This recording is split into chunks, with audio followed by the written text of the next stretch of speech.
Hi there, Sagittarius. Thanks so much for tuning in. I'm Astrogirl. We're looking at June 1st through June 7th. And this week, June 2nd, is your full moon. And of course, full moons are very much about times of fruition, times of fulfillment, when you finally feel as if something is done and you're ready to move on past it. And sometimes it's the ending of a relationship, the ending of a job, the ending of something that you really had your heart set on, a dream, a fantasy.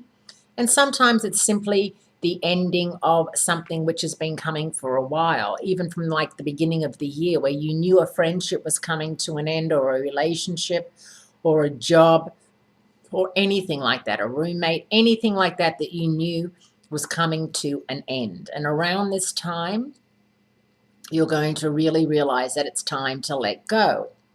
Keeping in mind that with Mercury, the planet of communication and clear thinking, out of phase or retrograde in your relationship zone, you might not want to act too quickly or too swiftly until mid-June, when Mercury has well and truly moved direct.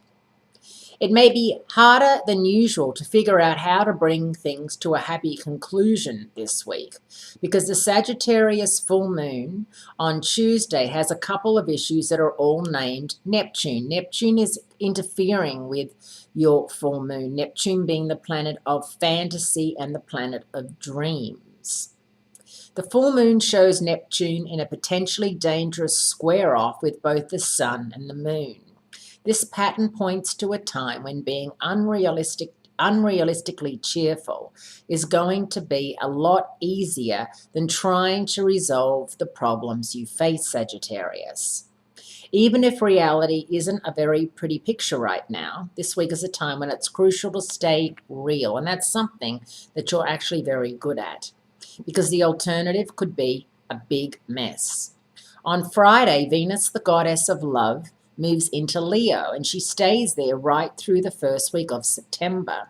She retrogrades in Leo in July, August. So there's a lot coming up concerning Venus, relationships, love, lust, fidelity, all that sort of thing. And of course, for you, it's going to affect you because Leo is a fellow fire sign.